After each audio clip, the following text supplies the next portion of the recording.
Coming up on Mountain News this morning, we continue to monitor fires as they spread across our region. And Governor Beshear continues to make promises to aid Eastern Kentucky as much as possible. Dedicated to Eastern and Southern Kentucky, this is WYMT Mountain News This Morning. Good morning, I'm Olivia Calfee. The time is 5:31 on November 9th. Now let's check in with Chief Forecaster Brandon Robinson for a look at your forecast this morning. And Brandon, we are in desperate need of some rain. I mean, at this point, we will honestly just take what we can get. Absolutely. I mean, the situation has come down where we're starting to see it on some of the cameras, and I'm not sure which county this is in because Buffalo is one of those areas that's way on top of a mountain up there in Perry County, but it looks into several other counties, and you can see the smoke from these fires that are still billowing, and you can see the camera shaking just a little bit. So that means it's still a little bit breezy out there, especially in some of those higher elevations. So again, you're right. Any bit of rain that we can get, we will definitely take. Let's take you out to temperatures this morning. We are still very mild out there this morning, 50s, 60s, and 70s.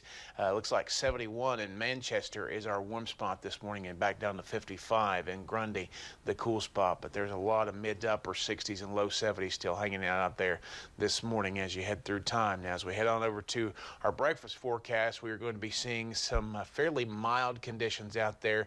I think we'll drop a little bit more into the 60s by about 7 o'clock, mid 60s, maybe not making it there, but that's what kind of the models were showing a little bit. But this afternoon, we're heading back to about 67. That'll be early in the day, and I think we'll start to drop pretty quickly as that front goes by. Some rain chances a little bit later on, but I think the best chances come tonight, especially to knock some of these fires down with that heavy soaking rain. Olivia?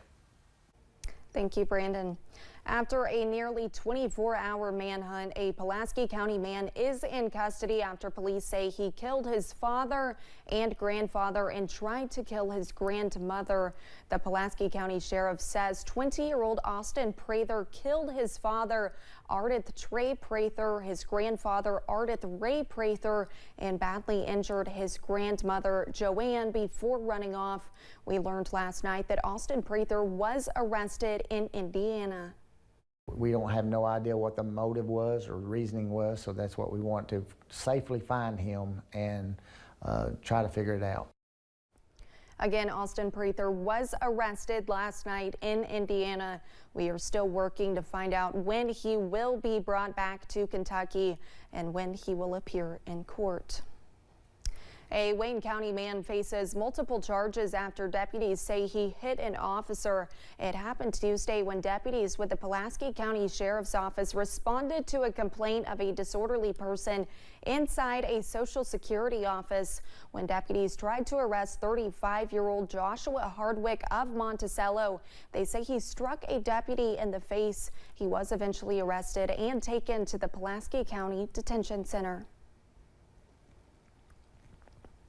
The Kentucky Division of Forestry, state and volunteer fire departments are still battling forest fires across the region, with dozens of fires still active and spreading. The Kentucky Division of Forestry wildfire mitigation specialist Kesley Baker says we will need to receive a lot of rain for the fires to slow down, and crews are ready if they remain an issue. We are prepared for it. I'm hesitant about making any estimates because wildfires are very sporadic and very unpredictable. But I believe with the resources coming in from out of state, we should be good and prepared. As of earlier yesterday, there were still 30 active fires across the state, with some covering more than 1,000 acres. One man is behind bars after police responded to a complaint. It happened Tuesday on Center Avenue in Whitley City and McCreary County. Deputies with the sheriff's office were told a man was driving recklessly. After pulling him over, police discovered 52-year-old John Phelps was under the influence. It was later determined the vehicle Phelps was driving was reported stolen. Phelps was taken to the Knox County Detention Center.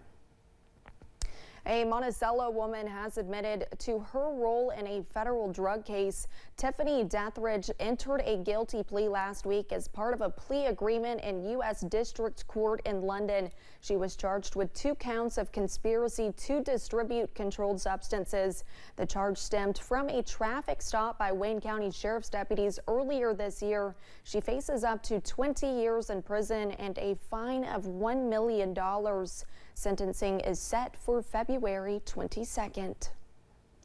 Police in Laurel County are asking for help finding a stolen motorcycle. Here is a picture of the bike on your screen. Deputies believe it was stolen from Miller Lane just outside of London early Tuesday morning. If you have any information, you were asked to call the sheriff's office at 606-864-6600 or message the department's Facebook page. Governor Andy Beshear was still celebrating his election victory yesterday. Wednesday morning, he talked to reporters about beginning another term as Kentucky's governor. He was joined by his wife and dog Winnie at the state capitol building. Beshear talked about the economy and working to build a better Kentucky. The governor says during the next 4 years, he hopes to limit division among Kentuckians. And we are going to rebuild our communities that have been hit with historic flooding or tornadoes. We're going to keep that. Governor Beshear's inauguration day will be on Tuesday, December 12th. Several eastern Kentucky counties voted blue in the governor's race. Breathitt, Knott, Letcher, and Perry counties were among the hardest hit counties in last year's flood. The majority of voters in each of those counties voted for Governor Andy Beshear. WYMT's RJ Johnson has more.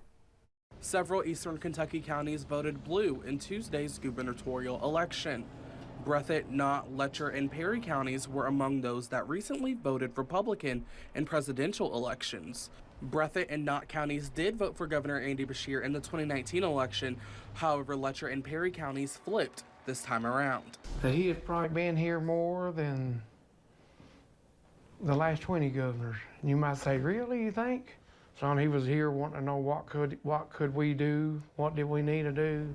Breathitt County Judge Executive Jeff Noble says with everything eastern Kentuckians have been through, including the July 2022 flood, Beshear was always there. It's just been the same way with him. I mean, it's been flooding, it's been tornadoes, it's been ice storms, it's been some of everything, COVID, but he's always been here, and he started doing that right off the bat, day one.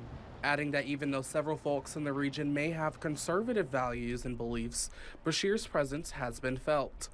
To be able to help the way he has helped, and I think people just appreciate it. I mean, again, you know, everybody's got different values. Some things you don't agree with, but again, that's just part of being a human being. But you know, I'm conservative. I've got conservative values. Noble says he hopes Beshear continues to support eastern Kentuckians as they continue on the road of flood recovery. We've got so much work done, but we got so much more to do. But I look for him to be with us every step of the way. And if he's not, I'll be the biggest surprised person in Breathitt County. Because, like I say, what he said, he stood by it and he's made it happen. In Breathitt County, RJ Johnson, WYMT Mountain News.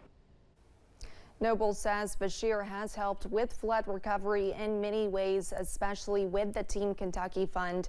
However, he says Beshear's physical presence was one of the main reasons why. Former President Donald Trump addressed the race yesterday on Truth Social. He said in part, quote, Daniel Cameron lost because he couldn't alleviate the stench of Mitch McConnell.